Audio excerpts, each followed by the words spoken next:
Prime Minister Narendra Modi has urged everyone to participate in a survey on the NaMo app on India's growth journey over the last 11 years. Prime Minister Narendra Modi invited people to explore India's growth journey through a variety of engaging formats such as videos, infographics and articles available on the NaMo app and official website. He also shared a link to a portal where anyone can take part in the Jan-Man survey about India's growth journey. The Prime Minister posted on X, "Your views matter the most. Take part in this survey on the NaMo app and let us know how you view India's growth journey over the last 11 years.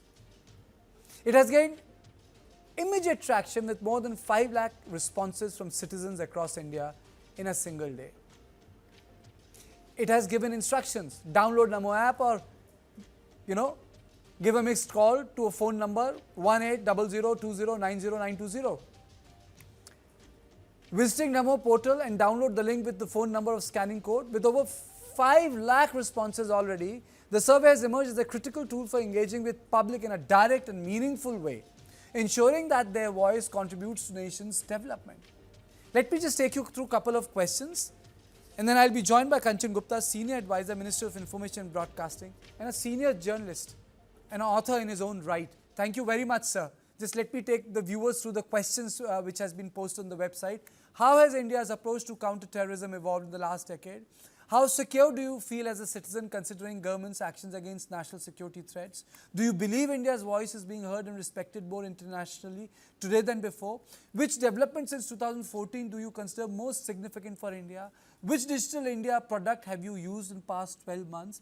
With the vision of women-led development, what are the most significant improvements that you have witnessed? How have government initiatives like Skill India, Startup India and reforms in education expanded opportunities for youth? In your opinion, how has the Make in India initiative impacted the manufacturing sector? What has made you feel proud and more connected to our culture and heritage? Which initiative do you believe have been truly transformational with respect to governance and national growth? Which infrastructure development have you or family personally benefited from? How would you assess the presence and responsiveness of your local and national representative in addressing public concerns? How would you evaluate the progress towards building a Viksit Bharat and its alignment with your aspirations? To what extent do you feel inspired and involved in contributing to India's development journey? And there are a number of subsects which people could interact with. I'm not going to waste time on it. Go to NaMo app. You'll enjoy it. It's a great feedback mechanism from the people of India. Mr. Gupta, can I say this is like democratizing feedback, sir?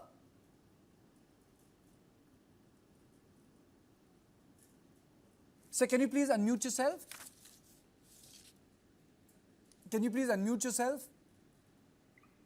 Can you hear me? Yes, sir. Yeah, thank you for having me on this show. Some quick points. The NaMo app was launched in 2016 as a direct bridge between people and the Prime Minister.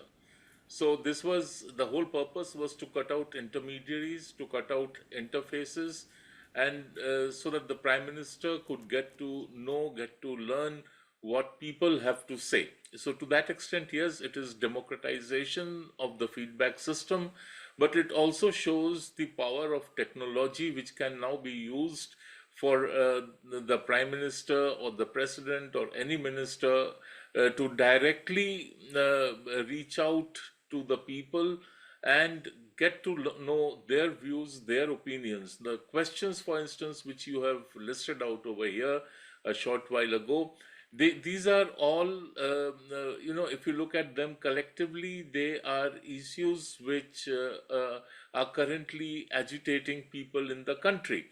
And on the occasion of the 11th year in office, the Prime Minister would like to know what is the popular view on these particular aspects of his government's policies, and what has been delivered and what could not be delivered as yet. You are absolutely right. If you look at the anatomy of the questions, how has India's approach to counter-terrorism evolved in the last decade? How secure do you feel as citizen considering the government's action against national security threat? Do you believe India's voice is being heard and respected more internationally today than before? So do you think that this acts as a bridge between जो लोग सोचते हैं और जो एक चुनी हुई सरकार को करना चाहिए? Yes, of course.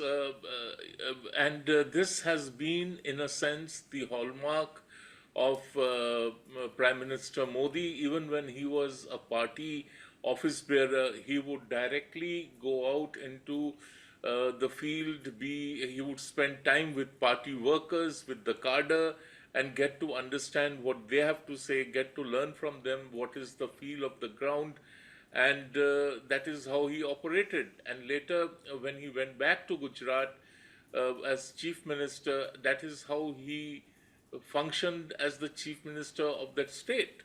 And this has stood him in good on good ground, and that's why when he became prime minister, he created this bridge. And this was essentially, the whole idea was to mobilize volunteers who would serve the country's interests via this app. And you would be surprised to know, I think somewhere close to 3 crore people have downloaded the app, of which almost 90% are active users of the app. And this by itself shows the kind of connect which it provides between the people and the prime minister. Now, you have just now mentioned that 5 lakh responses have already been received within a couple of hours of the survey going online. Now, more than that, 77 or 80% of those of people who have responded, they have filled out every question. So it is not just people coming in and marking presence and going away. So that's the kind of intense involvement which happens via this app. And it is also very informative in the sense that anybody who wants to know what the prime minister's current programs are, where is the prime minister speaking, what are the events he's addressing, what are the successes, what are the policies which are in currency. All that person has to do is go to the app, and it's all there. So how do you look at Prime Minister Modi, uh, 11 years, and he's been in power for last 3 decades. So and he has made immense contribution both in Gujarat and nationally. How do you look at his contribution in last 11 years?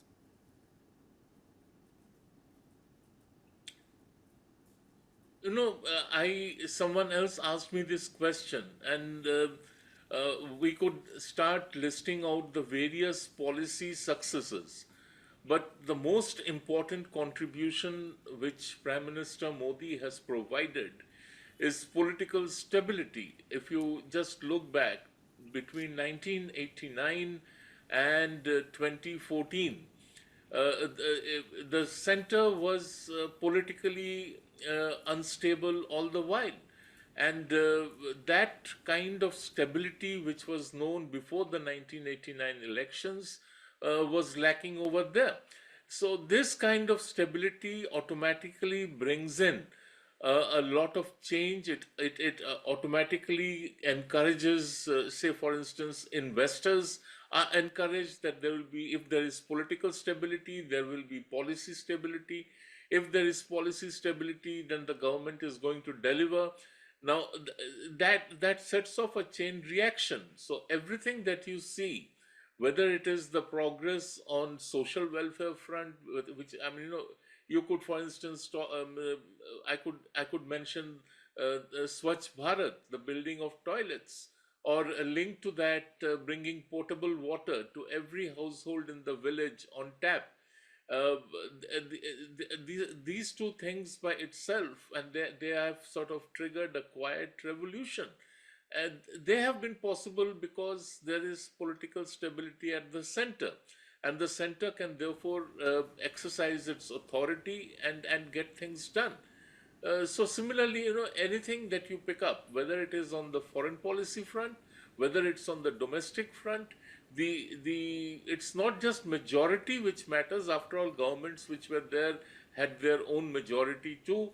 but the kind of political stability that we have seen is something, the current generation would not know what it was like between 1989 and 2014.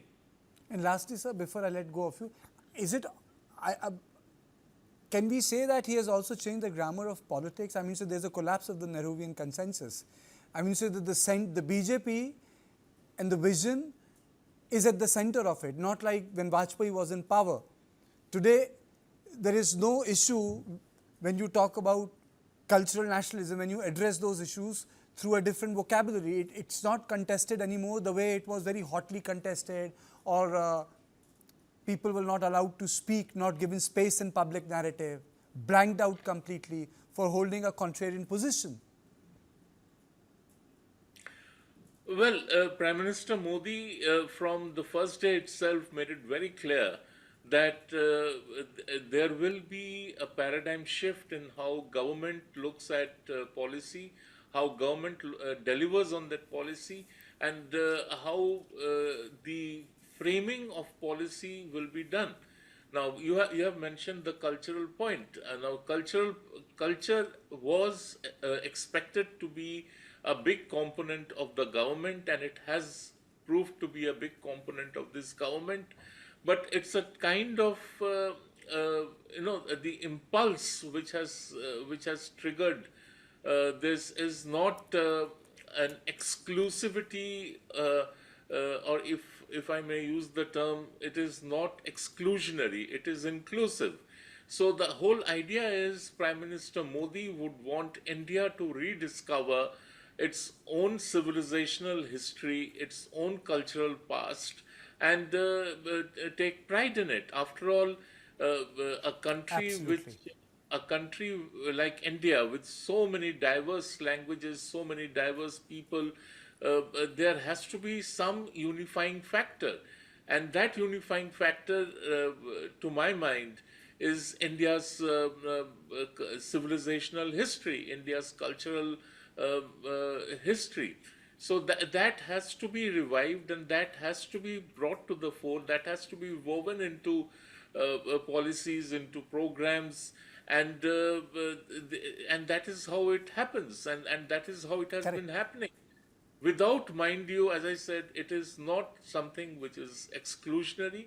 It is inclusionary. People often confuse European nationalism with Indian No, no, cultural I don't contest that, sir. In fact, no, I don't contest that. I completely agree with you. I completely agree with you, and I thank you, sir.